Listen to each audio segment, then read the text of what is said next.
me guia veio parar aqui. Agora quero ver o que é e o que vai ser. Minha mãe me falou para ter compaixão, olhar para todo mundo com amor no coração. Quero pedir sua licença para ficar neste lugar, para saber e compreender porque vim aqui nascer. Pois andei muito cansado de tanto procurar. Vim pedir para lembrar de onde vim, para onde vou. A luz que me guia veio parar aqui. Gente linda, que bom a gente estar junto aqui nessa live surpresa. Esse hino que eu acabei de cantar é um hino muito poderoso, como eu gosto de falar também, música medicina, né? Mas é um hino do Inário da Paz, que é um inário que foi recebido pela Ana Vitória Vieira Monteiro, uma grande amiga, fundadora da ONG Paz Sem Fronteiras, e eu senti que tinha tudo a ver cantar esse hino agora para essa nossa live, porque o que eu quero falar aqui com vocês, e é um assunto assim bem delicado, é como a gente olha para o passado, como a gente ressignifica, como a gente cura as nossas feridas, né? Eu até coloquei ali no story hoje cedo, né? Fiz uma pergunta para vocês, né? Se vocês teriam algo do passado que vocês gostariam de esconder, de apagar, né? Algo que dói mesmo, né? Que são as nossas feridas de fato. E por que me veio, né, essa vontade de falar sobre isso? Porque tem caído uma ficha para mim muito importante sobre questões do passado dos meus pais, né? Mas possivelmente isso é uma dinâmica sistêmica, possivelmente são as mesmas feridas reeditadas, né? Mas que eu posso identificar na vida dos meus pais e a negação deles de olhar para essas feridas, né? Que eu falo disso assim, sem nenhum julgamento e com uma grande compreensão sobre o limite de cada pessoa, né? E sabendo que agora esse bastão está na minha mão, né? Agora eu dou o meu passo dentro dessa linhagem e posso olhar para esse passado e escolher uma nova atitude, né, diante dele. Então, assim, é um assunto que ao mesmo tempo que me estimula muito a falar, a compartilhar com vocês e até de uma certa maneira me expor, também sei que é um assunto muito delicado. E um pouco antes de começar essa live eu fiquei pensando, ai meu Deus, por que eu tô me enfiando nesse vespeiro, né? Por que eu tô querendo falar sobre isso? Porque é preciso estar pronto, estar pronta para olhar para essas feridas mesmo, né? Então eu vou ler, eu vou até escrever aqui, nem sei o que é que eu escrevo como título dessa live, né? Vou botar como, sei lá, como curar nossas feridas. Acho que isso é um bom título. Nossas feridas abertas, não assim tá bom. Para quem vai chegando saber do que é que a gente está falando, né? Como curar nossas feridas. Eu vou ler algumas coisas que foram colocadas ali foram colocadas ali no Stories, né? Inclusive respostas assim muito doídas, né? De experiências doídas, desafiadoras. E eu sinto que eu tenho algo a falar sobre isso para vocês, né? Então talvez eu possa começar aqui essa live que eu inventei assim do nada ou do todo, né? Por causa de uma percepção que eu tive sobre mim mesma, sobre as minhas atitudes. Eu talvez possa começar dizendo para vocês que existe uma lei do amor. Antes de começar, se alguém tiver alguma dúvida, por favor, coloca aqui na caixinha de perguntas, que é esse balãozinho com uma interrogação que tem aqui na parte de baixo do meu celular, não sei como é aí no seu. Aqui o Wellington fala, seria interessante saber como curar algumas feridas. É sobre isso que eu vou falar.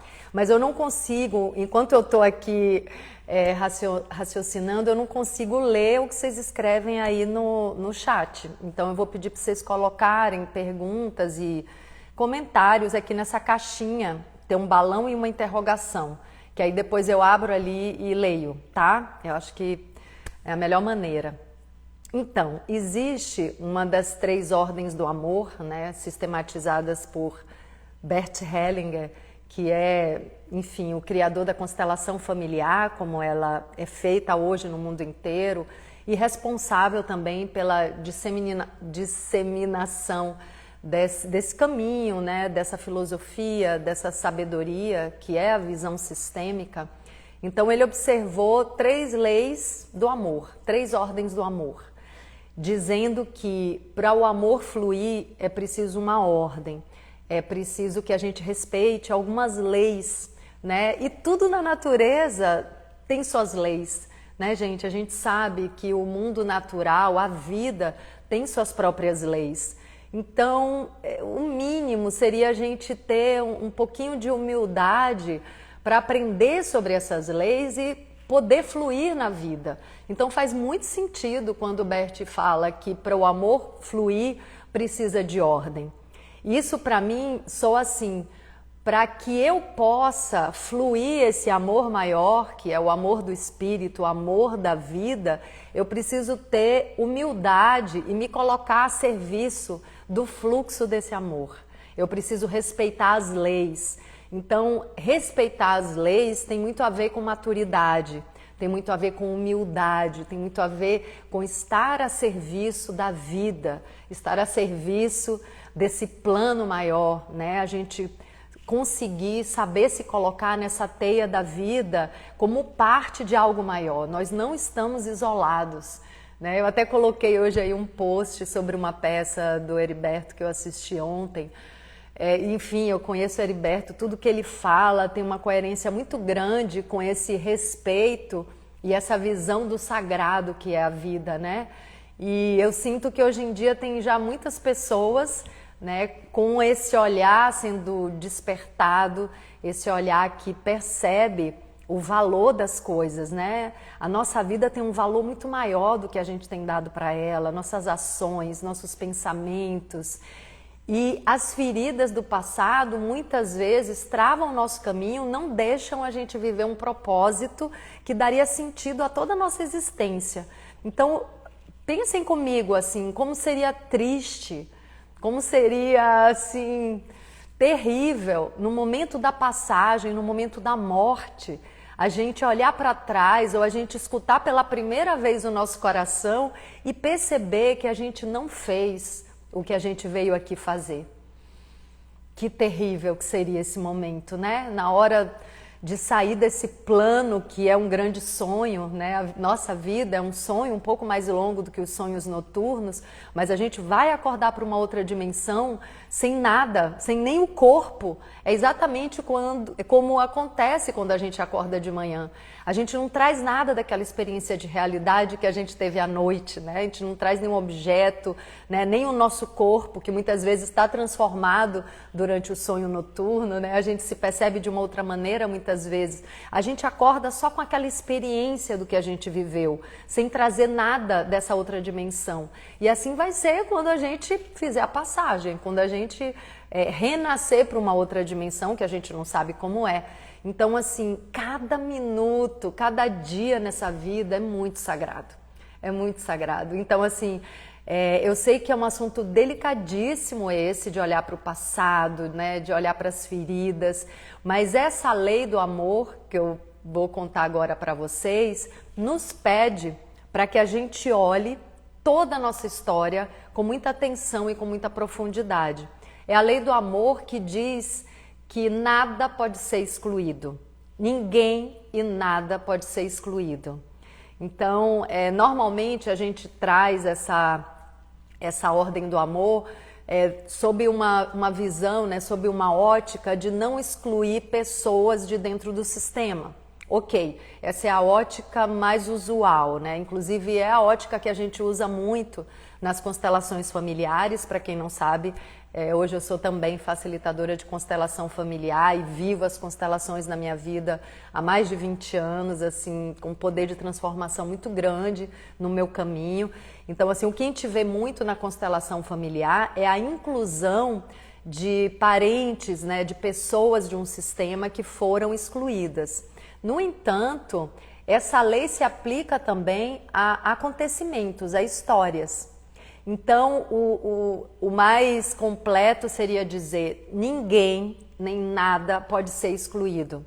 Uma das coisas que mais traz desordem dentro de um sistema, por exemplo, são os segredos.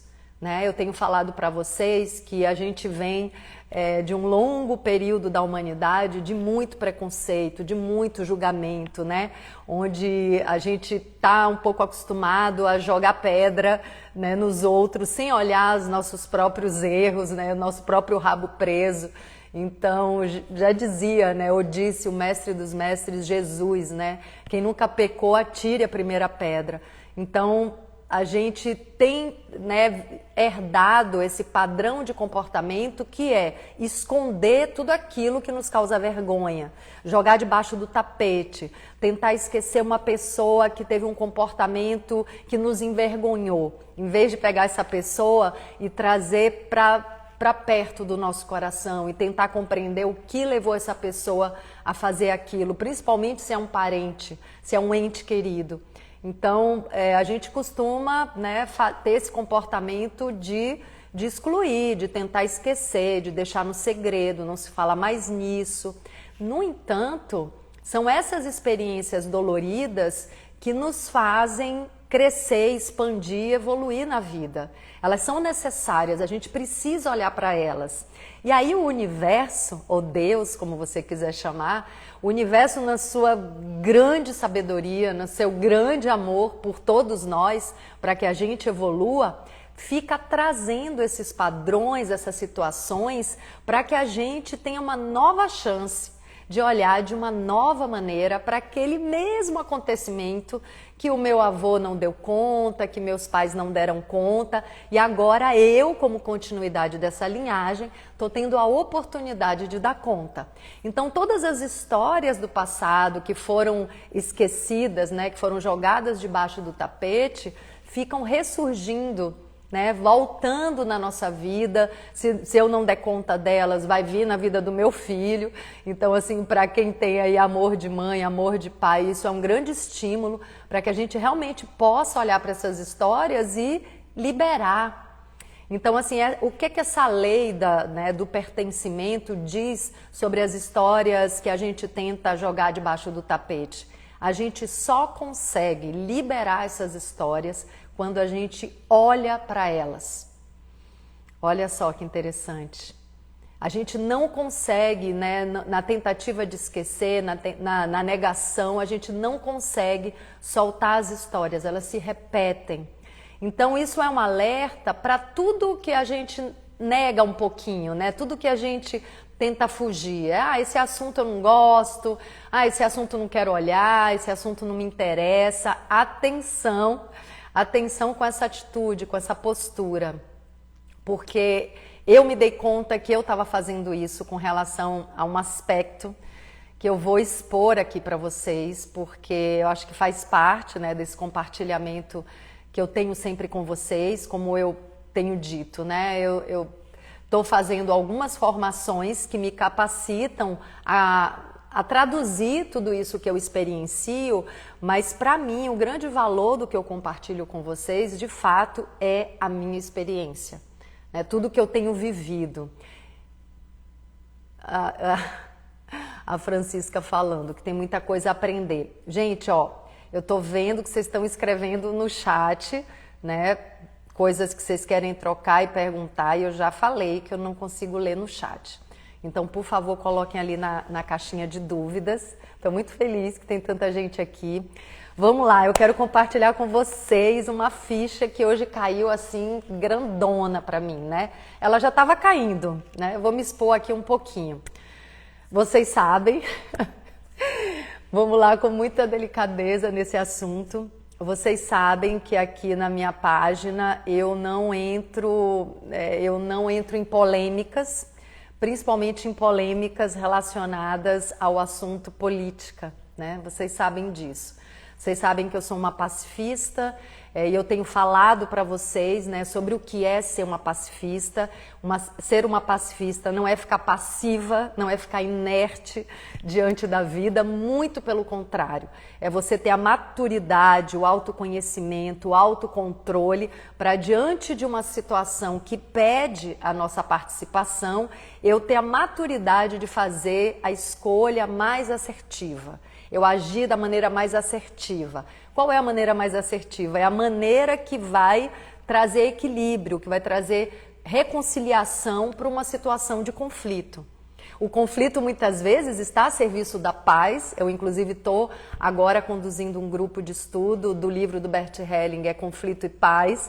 Então fica muito claro que o conflito saudável, né, o conflito que é um ajuste, um redirecionamento de caminhos, né, inovação, novas atitudes, ele sempre é fruto de uma situação de ajuste, né, de atrito, para que a gente possa encontrar um novo caminho, uma nova solução. Então, assim, o conflito, dentro de algumas maneiras, de algumas formas de agir, ele está a serviço da paz, sim. O conflito como ajuste de ideias, como redirecionamento de caminhos. Mas tem um conflito que é um conflito imaturo, que é um conflito infantil, que traz um desejo de extermínio, né? Eu não vou entrar nisso, mas só para dizer para vocês que existem diferentes graus de conflitos, né? Então tem um que é um conflito saudável, que está dentro de um equilíbrio, está a serviço da nossa evolução, e tem um outro conflito que é imaturo e é cego, né? Que é parcial, vê só uma parte da história e que traz um desejo de extermínio. Esse conflito está contra a vida, contra a evolução, porque ele busca o extermínio de um grupo de pessoas ou de uma pessoa. Então, vamos lá. O que aconteceu comigo é que eu sou filha de pais, né, intelectuais. Para quem não sabe, meus pais são artistas, né? E no início da vida deles, né, na vida de casado deles, eles participavam de muitos movimentos inovadores nas expressões artísticas, né? Eles estavam envolvidos com um movimento de vanguarda, de libertação, de velhas expressões na arte, né? Estavam vivendo a efervescência de bienais de arte no Brasil, fora do Brasil. Meu pai começou, por exemplo, Chico Liberato, começou uma série de obras de artes plásticas que foram reconhecidas na Europa, inclusive através de exposições, que eram obras que denunciavam uma desigualdade social aqui no Brasil, e eles estavam, né, no meio dessa reflexão sobre desequilíbrio social, sobre o nosso próprio egoísmo, sobre como a gente poderia mudar a situação, né, essa desigualdade que a gente vive, né, o que eles poderiam fazer como artistas, né, como representantes de um pensamento que quer olhar para todo mundo e quer criar um mundo mais justo, né? Eles estavam nesse caminho, assim, apaixonados por inovações de linguagem, muita coisa envolvida nisso, né? Muitas camadas de pioneirismo dentro desse caminho dos dois. E o que aconteceu foi que veio o golpe militar, né? Uma situação política de repressão sobre essa expressão artística que estava assim em pleno florescimento, em plena efervescência de um novo momento mesmo, de libertação de toda a expressão, de todo o pensamento, e eles foram reprimidos, eles e muita gente, né, que estavam assim com o coração expandindo, querendo se expressar de muitas formas. Bom, para encurtar, meu pai foi preso, né, quando eu e minha irmã ainda estávamos muito pequenas, minha mãe com 2 crianças pequenininhas em casa, 4 e 2 anos mais ou menos, e meu pai ficou uns 2 dias preso, teve alguma pressão, né, psicológica com minha mãe, que foi muito difícil para ela, ele não chegou a ser torturado, por causa de uma obra de arte, né, isso é que é o absurdo, né, por causa de uma obra numa exposição, quer dizer, um pensamento que foi considerado subversivo, sendo que eles eram, né, pai e mãe de 2 filhas pequenas e não tinham nenhuma intenção de ofender ninguém, era só uma obra de arte. Enfim, eles realmente decidiram, diante disso, parar de se expressar artisticamente de uma maneira engajada e resolveram ir morar num sítio, né? Eles já flertavam com o movimento hippie, que era de integração com a natureza e realmente criar um mundo mais pacífico, mais harmônico e mais feliz. Então eles decidiram, olha, isso aqui está ficando sério, a gente tem 2 filhas pequenas, a gente quer, né, ter uma vida saudável, harmônica, a gente quer viver em paz. Então eles foram para um sítio e abandonaram esse universo político, né? Não que eles estivessem buscando, mas a vida social estava sendo retratada nas obras e eles resolveram dar um tempo, né? Não vamos mais falar sobre isso.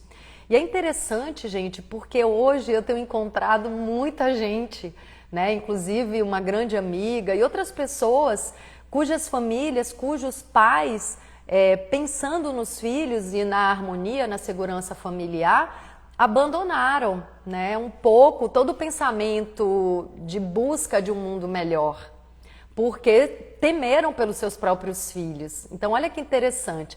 Meus pais fizeram essa escolha e eu herdei essa escolha. Eu tenho falado para vocês, né, para quem está acostumado a me acompanhar aqui, que existe uma dinâmica oculta, né? Cada passo que é dado dentro do nosso sistema familiar vai junto com a força da vida como herança para os descendentes. Então, eu herdo dos meus pais e avós a vida, a força da vida e todas as experiências que foram vividas no passado. Então, experiências de dores e de alegria eu vou herdar.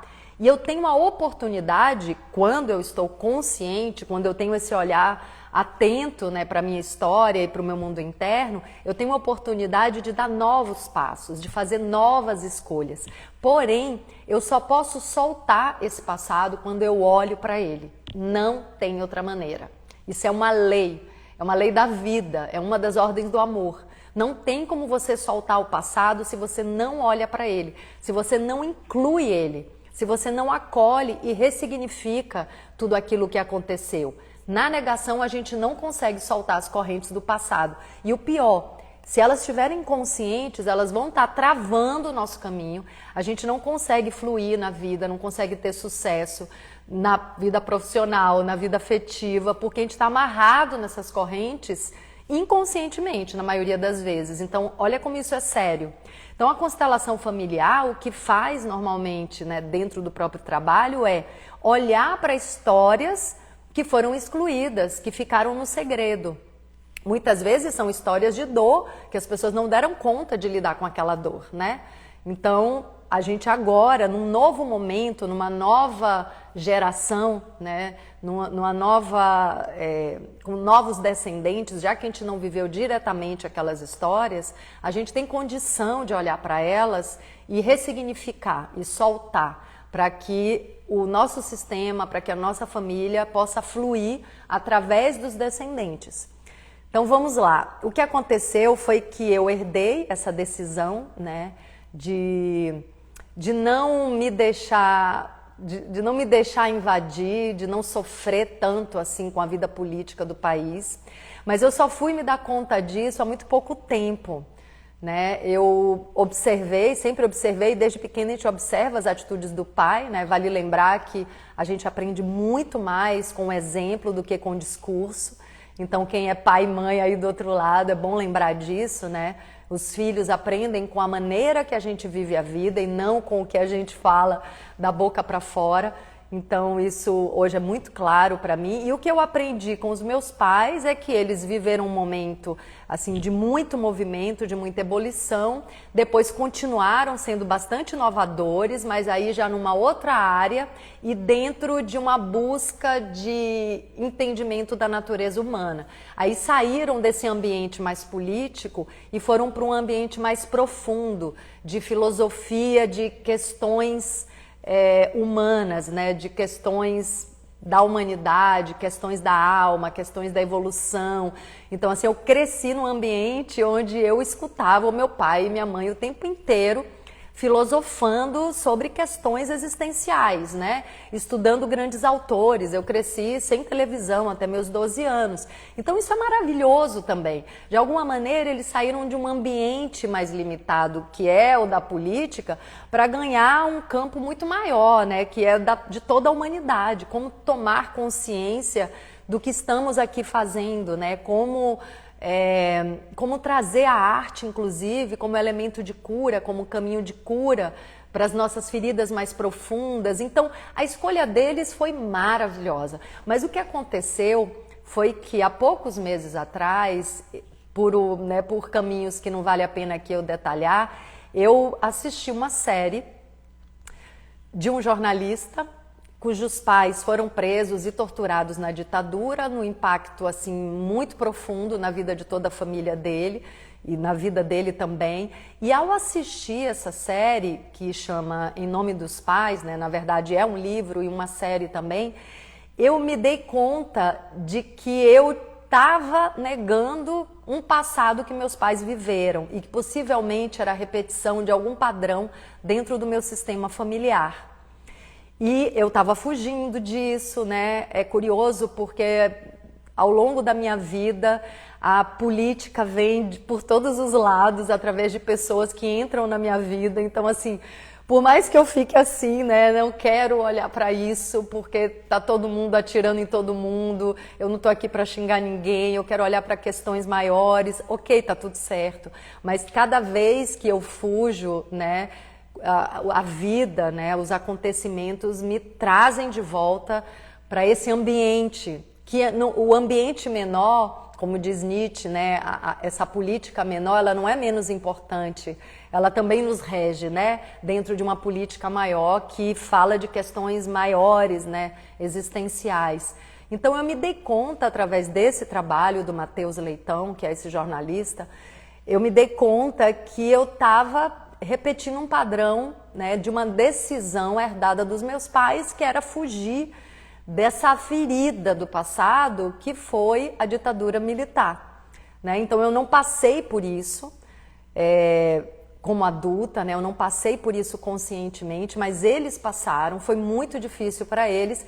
Então agora, com toda a minha estabilidade, toda a minha maturidade e toda a minha disposição de olhar e viver os desafios e de entrar nas minhas feridas, eu poderia experienciar de uma nova forma.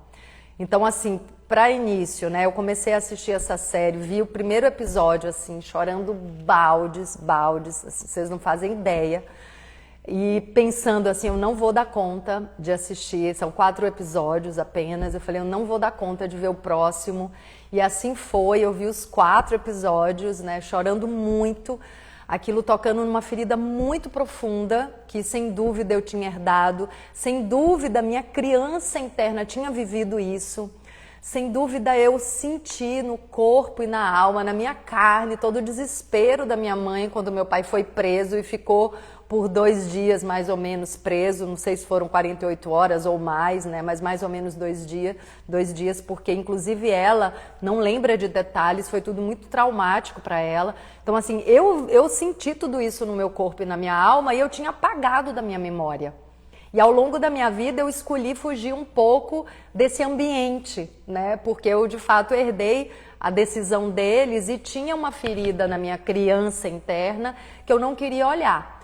Bom, foi assim catártico assistir essa série, né, Em Nome dos Pais. Logo depois eu né, compartilhei com minha mãe essa experiência e falei para ela, olha, eu acho que você não vai dar conta, e simplesmente ela deu conta. Ela sentou, se eu vi aqueles 4 episódios em alguns dias, porque eu precisava respirar antes de passar para o próximo, ela assistiu os 4 assim de uma sentada, com meu pai do lado, e assim, ela chorando muito, muito, muito com tudo que ela estava vendo e revivendo. Ou seja, foi um trabalho de cura, né? Olha que lindo esse serviço.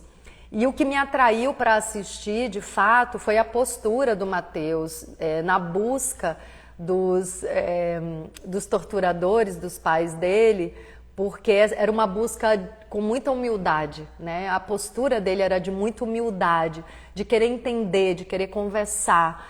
O que se passou, né, no coração e na cabeça dessas pessoas naquela época, né, desses torturadores, como eles se sentem hoje, depois de tanto tempo daquilo ter acontecido. Inclusive buscou os filhos dos torturadores para que essa nova geração pudesse se olhar nos olhos e entender como é que eles lidam com tudo isso e se fariam diferente. Então, assim, todo o processo, toda a postura e todo o coração que o Mateus colocou nesse trabalho me atraiu porque, de fato, tinha uma visão muito sensível, humilde e sistêmica em todo o processo desse trabalho, né? Foi isso que me atraiu para assistir, e o que eu recebi como presente foi uma cura pessoal. Porque pela primeira vez eu estava olhando para algo que eu sempre me neguei a olhar. Então, assim, agora eu vou abrir aí a caixinha de perguntas e ler tudo que vocês tinham respondido. Nesse momento, eu continuo com a minha postura pacifista, né? Eu continuo acreditando e defendendo que eu não estou aqui para xingar ninguém, não acho que essa seja a solução. Respeito profundamente e agradeço a posição das pessoas que precisam denunciar, que precisam apontar o dedo. Eu acho que isso é necessário, é um papel importante, não é o meu papel. O meu papel, de fato, é seguir nesse caminho que meus pais escolheram de busca de despertar da consciência, seja através da arte, seja através de uma terapia, seja através da conversa, da comunicação, dos livros que eu escrevo. Então, assim, esse é o meu caminho de contribuição dentro de todo esse cenário de desigualdade, né? É de fato despertar da consciência, que é o que eu vivo na minha própria experiência e que eu sinto que eu posso proporcionar. Mas respeito e agradeço todas as pessoas que denunciam, que apontam, né? Que fazem esse papel tão difícil de trazer à tona o que está escondido, e muitas vezes essas pessoas sofrem ataques assim difíceis de sustentar mesmo, né? Difíceis de lidar. Porém, eu continuo sendo uma pacifista, né? E sinto que esses papéis, né, do pacifista e do guerrilheiro são papéis importantíssimos no momento que a gente está vivendo. Então eu vou abrir aqui esta caixinha para ler. Ó. A pergunta que eu fiz é se tinha alguma coisa no passado de vocês que vocês gostariam de esquecer, né, de apagar, e qual seria essa coisa. Então, o que vocês responderam foram, né, experiências muito sofridas, doloridas, que eu não vou nem falar, né, quem foi que respondeu, eu vou apenas ler a resposta, né? Então, aqui, ó, eu gostaria de esquecer as agressões que tive físicas e psicológicas dos meus 2 ex-maridos. Então, aqui uma pessoa fala de agressões, né, físicas e psicológicas que teve dos maridos. Gostaria de esquecer. Então, eu quero trazer para essa história, né, de dor, que no momento que a gente está pronto, a gente precisa olhar para isso. Então, assim, eu respondo, ou melhor, reflito sobre isso, trazendo uma pergunta. Isso é algo pontual que você está trazendo aqui para a nossa conversa? Ou você já olhou suficientemente para esse passado? Ou você já, né, olhou para essa ferida de todas as maneiras, né, buscando dentro de você por que você precisou viver essas experiências? Porque eu quero lembrar aqui para vocês que não é que nós somos culpados pelas experiências destrutivas não, tá, gente? Mas nós estamos na vida para evoluir. Nós estamos na vida para viver experiências que vão lapidar e vão trabalhar as nossas potencialidades, né? Que vão fazer aflorar a nossa força. Então, diante de uma dificuldade, diante de um desafio, meu Deus, a gente tem que fazer assim, literalmente, das tripas coração. E quando a gente, né, se mantém sensível, quando a gente mantém o nosso coração vivo, pulsando, sangrando, eu diria, a gente encontra essas potências, essa força dentro da gente. Assim, desde que eu entrei nesse caminho de autoconhecimento e despertar da consciência de uma maneira mais profunda nos últimos 10 anos, eu tenho passado por situações de desafio, assim, que eu acho muitas vezes que eu não vou dar conta. Mas eu já sei que eu tenho que manter a minha sensibilidade, né, e muita paciência também com a minha possibilidade de dar conta. E ali devagarinho eu vou indo, vou dando conta, vou fazendo das tripas coração, né? Vou me transformando, vou me lapidando, e é assim que essa lagarta vai virando borboleta. É assim que a gente vai transmutando dentro desse casulo, né? De autotransformação, de transmutação dessas dores, né? De ressignificação dessas feridas. Então, assim, é um processo muito dolorido. Não é fácil, é muito desafiador. Mas eu sinto que essa vida nos foi dada para isso. Nós somos seres humanos, né? Nós damos conta, sim. A gente, muitas vezes, diante de um desafio, pensa, eu não tenho força para isso. A gente muitas vezes carrega, né, crenças de que a gente é impotente, de que a gente é fraco, e não é, gente.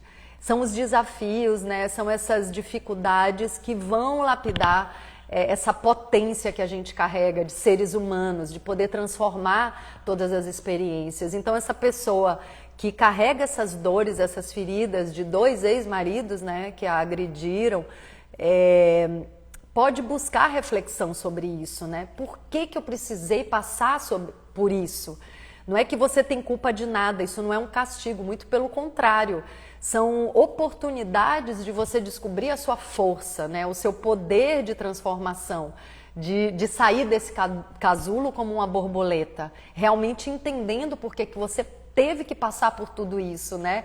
Qual é a joia preciosa dentro dessas experiências? Porque tem, né? Então aí tem também um componente absolutamente necessário, que é a confiança nesse plano maior. Se eu passei por isso, o que é que eu tenho que aprender com isso? Então, esse caminho parte do pressuposto de que estamos aqui para evoluir, estamos aqui para aprender, estamos dentro de um plano maior que é benevolente e que nos dá todas as ferramentas para a gente lidar com o que nos acontece. Então, tem uma base de crenças, né, de visão de mundo que sustenta a confiança nisso que está no nosso caminho, que a gente precisa viver e transmutar e ressignificar. Eu vou ler mais aqui, ó. Eu vou ler algumas que são muito parecidas, ó. Meu segundo relacionamento, mas sem ele não teria a felicidade de estar com os meus filhos. Difícil deletar. Então aqui já tem um elemento novo, né? Que é a pessoa que teve um segundo relacionamento muito difícil, né? Provavelmente trouxe muitas dores, mas que também trouxe 2 filhos. Então tem aqui já um elemento, uma brecha, uma luz no fim do túnel. Então um relacionamento que trouxe tantas dores, né? E que possivelmente também você pode olhar para essas dores como uma oportunidade de descobrir as suas forças, esse relacionamento também trouxe 2 filhos, né? Então você pode escolher onde é que você vai focar, né? Você reconhece, você visita todas as dores dessa relação, mas você se apoia, você se fortalece no que essa relação te trouxe de bom, né? 2 filhos, então que bênção, né? Que você tem hoje 2 filhos, fruto dessa relação. Então é interessante a gente olhar também o nosso caminho para chegar na relação. Por que eu, né, dei passo a passo até chegar nessa pessoa, né? O que foi que me trouxe nessa relação? Qual é a minha responsabilidade para me colocar dentro de uma situação que me trouxe tanto sofrimento, né? Como é que tá o meu amor próprio? O que eu acredito merecer nessa vida? Então, são muitas reflexões sobre como a gente chegou nesse lugar, nesse ponto. Aí, vamos ver mais aqui. Aqui tem algumas que são parecidas, como eu disse, ó. Ex-marido abusivo, ex-marido abusivo,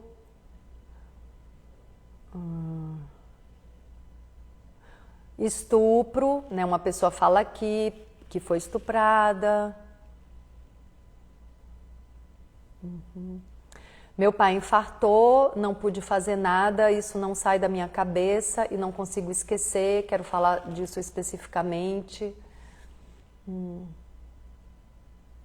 Aqui também tem uma que fala da mãe, que encontrou a mãe desacordada no banheiro, início de AVC, né, que são situações que as pessoas gostariam de apagar, que foram muito desafiadoras.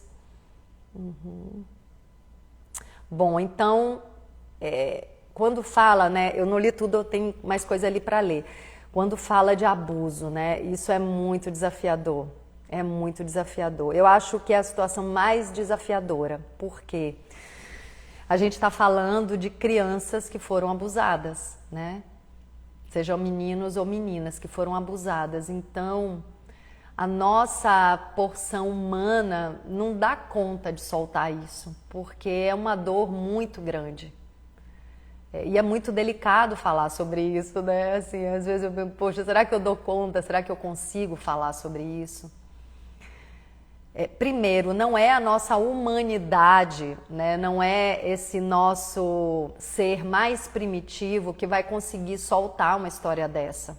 Porque uma história dessa desperta raiva, sentimento de injustiça, né? Inadequação, sentimento de culpa. Nossa, são muitas as emoções, as sensações enfraquecedoras que uma experiência dessa desperta.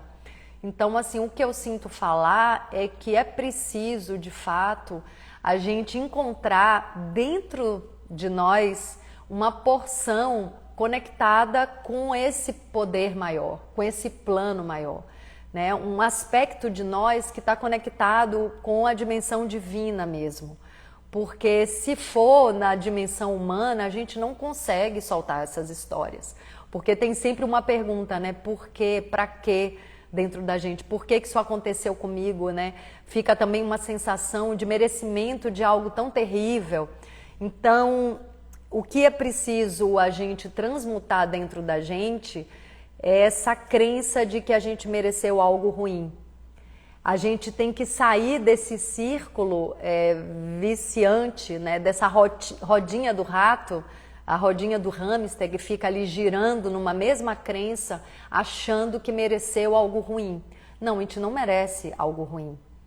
A gente pode olhar para isso, como eu trouxe, enxergando que isso é uma experiência de muita dor, uma experiência que veio de um plano maior, que acredita que a gente pode dar conta de passar por isso e ressignificar isso que aconteceu.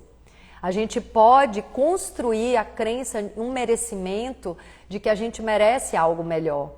Então não é o perdão que vai liberar essa pessoa que abusou da gente. É um sentimento de que eu mereço viver sem esse peso. Então vejam a diferença. Não é que eu vou soltar aquela pessoa porque aquela pessoa merece ficar de boa. Não é isso.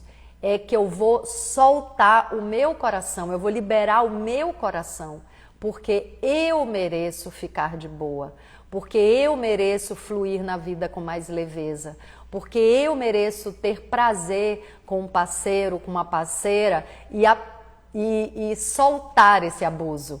Não é possível apagar esse abuso, mas soltar é possível. Então, não se trata aqui também de perdão, né? A gente aprende nas constelações familiares que não existe isso de perdoar outra pessoa, porque somos todos seres humanos em evolução. Então, todos nós carregamos muitas dores, né? Muitos conflitos internos. Geralmente a pessoa que abusa foi abusada, então tem muita dor dentro dessa pessoa, ela já sofre com tudo isso, porque um abuso é uma atitude consigo mesmo, né? Você está agredindo uma pessoa que você ama.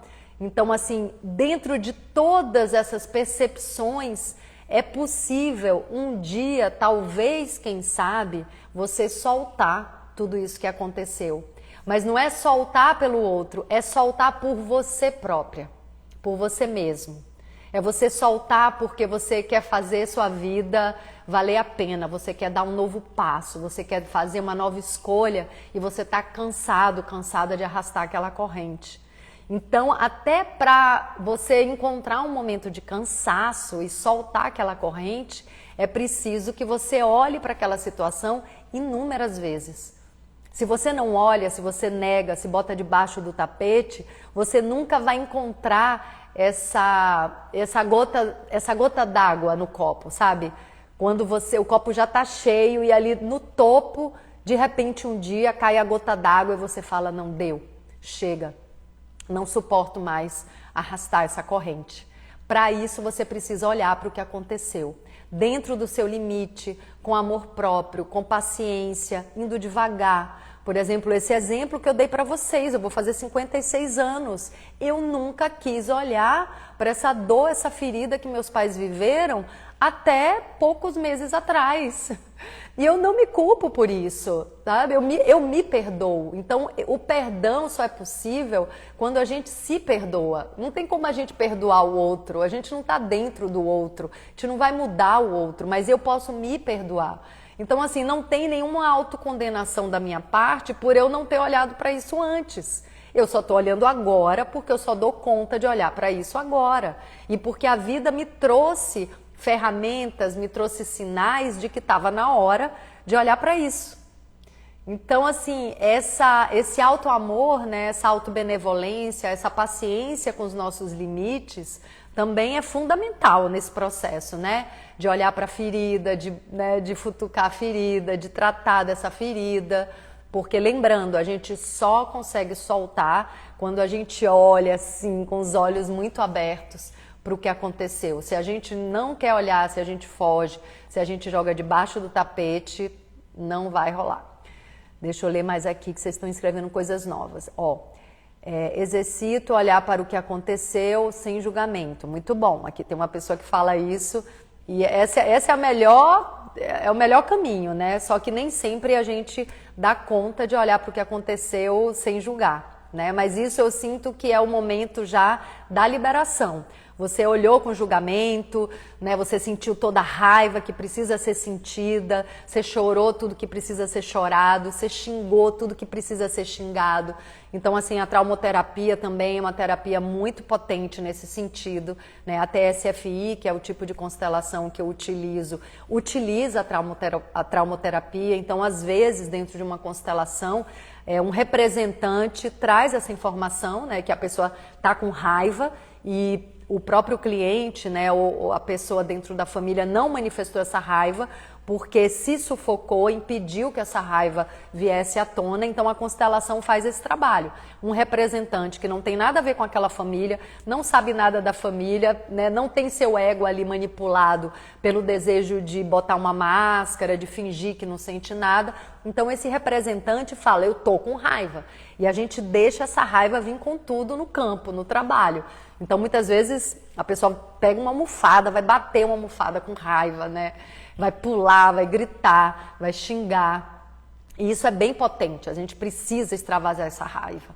Uma maneira, por exemplo, de extravasar a raiva é na arte, né? Você botando essa raiva numa pintura, numa cena, numa música, né? E mesmo que você não seja um compositor de música, você dançar uma música extravasando sua raiva. Então, o autoconhecimento vai nos permitindo que a gente enxergue, todas essas energias que circulam no nosso coração, na nossa alma, e que a gente possa extravasar isso em arte, né, numa atitude, né, num projeto, de alguma maneira que não seja derramar essa raiva em cima das pessoas que cruzam o nosso caminho, que não seja destruir alguém, destruir um grupo de pessoas, né? A gente tá com o coração sensível e acordado, é isso. É a gente entender, opa, tô com raiva, isso é meu, eu tenho que dar conta da minha raiva, né? Não adianta eu derramar isso nas pessoas. Eu vou continuar sentindo isso, eu tenho que transmutar essa raiva, eu tenho que transmutar essa dor. É a única maneira de me libertar dela. Então eu tenho que olhar para ela sim, eu tenho que entrar em contato com todos esses conteúdos que muitas vezes os meus pais, meus avós não deram conta de sentir. Então agora eu posso contribuir, olha que lindo. Eu recebi a vida deles e eu posso de alguma maneira retribuir vivendo experiências que eles não deram conta de viver. Essa é a minha contribuição. Então é muito potente a gente ter essa oportunidade, essa consciência. Ó, eu gostaria de esquecer as agressões que tive físicas. Ah, não, isso eu já li dos ex-maridos.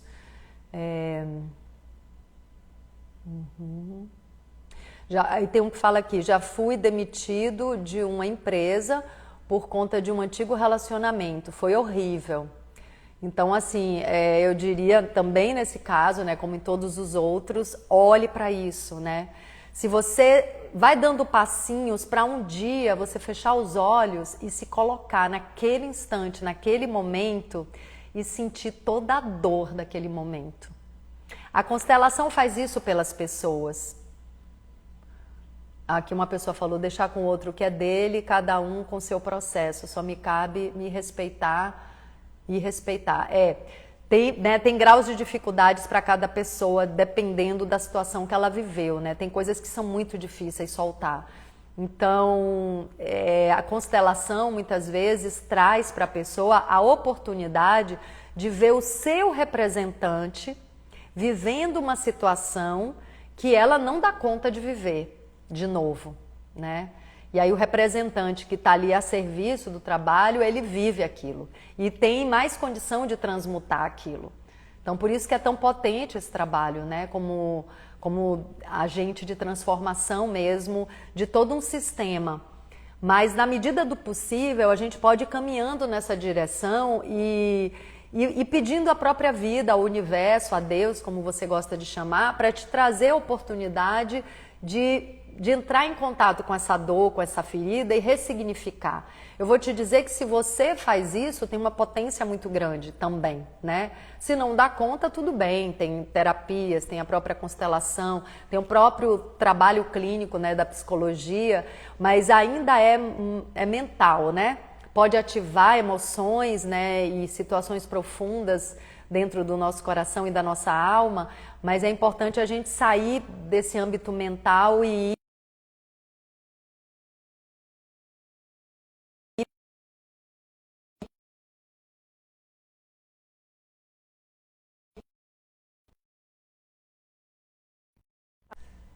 Entrou uma chamada meio doida aqui. Pronto, já recusei. Gente, eu não ia ficar uma hora nessa live, que loucura, meu Deus. Eu vou olhar aqui se tem mais alguma pergunta que eu preciso encerrar. Tem uma constelação daqui a pouquinho. Tá, isso aqui eu já li. O pai infartou e a mãe teve AVC e a pessoa... vou ler isso aqui, vou falar sobre isso e a gente vai encerrar, tá? Se vai ficar disponível a live, vai sim, eu pretendo salvar. Como se perdesse a confiança em todos os seres humanos do sexo oposto. Isso aqui não é legal. Gente, vejam, nossos antepassados viveram situações muito desafiadoras, né, na relação homem-mulher.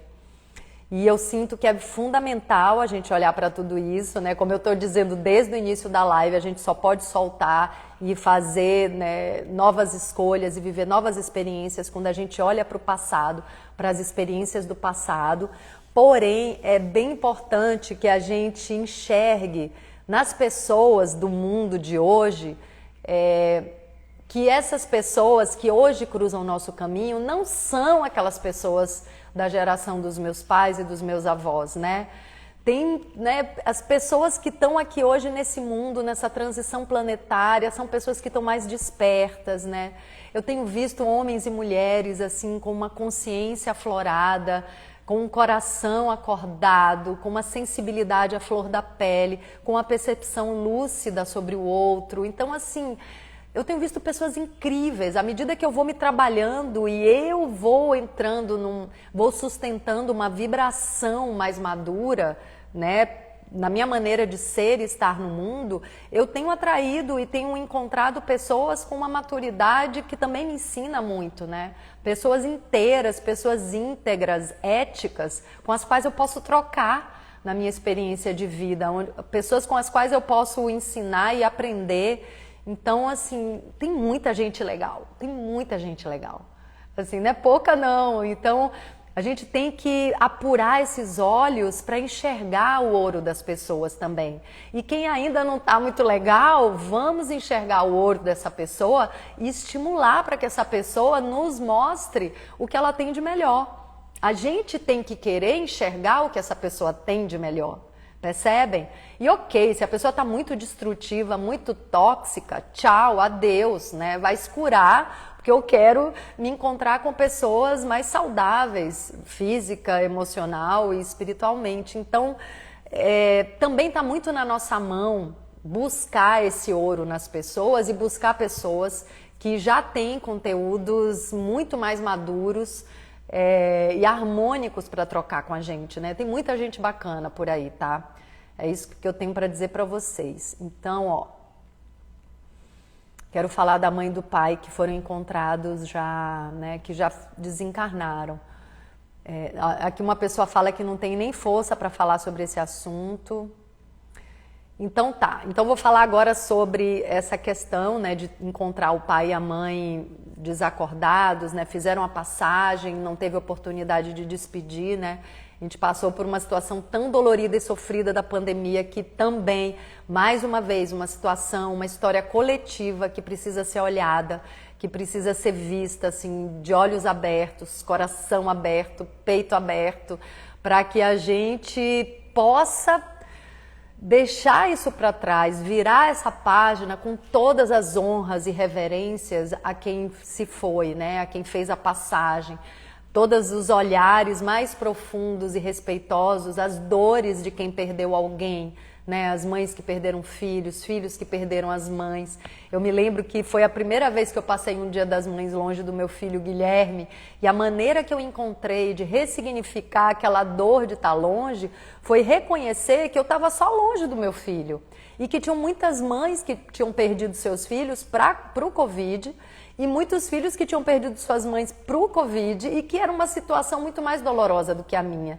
Então eu lembro que naquele Dia das Mães, que foi o primeiro Dia das Mães da pandemia, eu fiz uma live para chorar as dores das mães longe dos filhos, as mães que perderam seus filhos, vamos chorar todos juntos.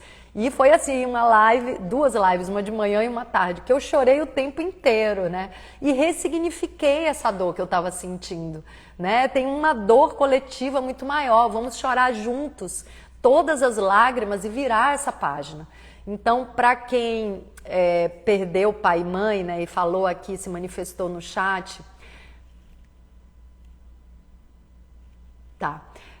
Enfim, teve uma fala aí que eu acho que não vai dar para eu ler agora. Quem perdeu pai e mãe, de alguma maneira sente que tem algo pendente, algo que não deu tempo de acontecer, esse pai e essa mãe vive dentro de você. É com isso que a constelação familiar trabalha.